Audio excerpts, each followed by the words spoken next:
తెలంగాణకు చెందిన ఇద్దరు సీనియర్ అధికారులు కాంగ్రెస్ ప్రభుత్వానికి అనుకూలంగా వ్యవహరిస్తున్నారంటూ బీఆర్ఎస్ నేతలు కేంద్ర ప్రభుత్వానికి ఫిర్యాదు చేస్తారు. ఈ మేరకు ఢిల్లీలో కేంద్ర సిబ్బంది ప్రజా వ్యవహారాల శాఖ మంత్రి జితేంద్ర ప్రసాద్ను కలిసి వినతిపత్రం ఇచ్చారు. బీఆర్ఎస్ పార్లమెంటరీ పార్టీ నేత సురేష్ రెడ్డి, రవిచంద్ర నేతృత్వంలో బృందం కేంద్ర మంత్రిని కలుస్తుంది.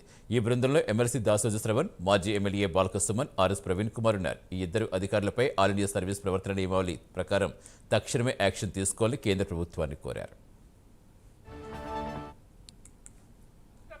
పెద్ద ఆర్భాటంతో రేషన్ కార్డుల పంపిణీని చేపట్టి హైదరాబాద్ జిల్లాలో గౌరవ మంత్రివర్యులు పొన్నం ప్రభాకర్ గారు, ఖైరతాబాద్ నియోజకవర్గంలో దానం నాగేందర్ గారు, ఇంకా TS Chauhan IPS officer, civil supplies commissioner గారు, తర్వాత హైదరాబాద్ కలెక్టర్ దాసరి హరిచందన గారు, వీరంతా కూడా డయాస్ మీద ఉండి రేషన్ కార్డుల పంపిణీ జరిపినారు. పంపిణీ జరిపితే సమస్య లేదు, కానీ ఆ పంపిణీ సందర్భంగా పొన్నం ప్రభాకర్ కంటే ముందు, దానం నాగేందర్ కంటే ముందు తగుదునమ్మా అని చెప్పని సివిల్ సప్లైస్ కమిషనర్ అయిన టిఎస్ చౌహాన్ గారు, తర్వాత ఆ మీటింగ్కు అధ్యక్షత వహించినటువంటి ఒక Hyderabad collector IAS officer Harishchandra గారు ఇద్దరు కూడా పచ్చి అబద్ధాలకు పాల్పడి బీఆర్ఎస్ పార్టీ యొక్క ప్రతిష్టను, గత ప్రభుత్వాన్ని తూలనాడే విధంగా అబద్ధాలు ప్రచారం చేసినారు.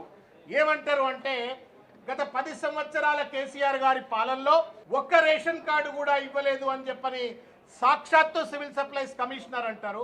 అప్లికేషన్ల మీద అప్లికేషన్లు పెట్టుకున్నప్పటికి కూడా ఎవరికి కూడా ఎప్పుడు రేషన్ కార్డులు గత ప్రభుత్వం ఇవ్వలేదు అని చెప్పని డిఎస్ చౌహాన్ గారు అంటారు.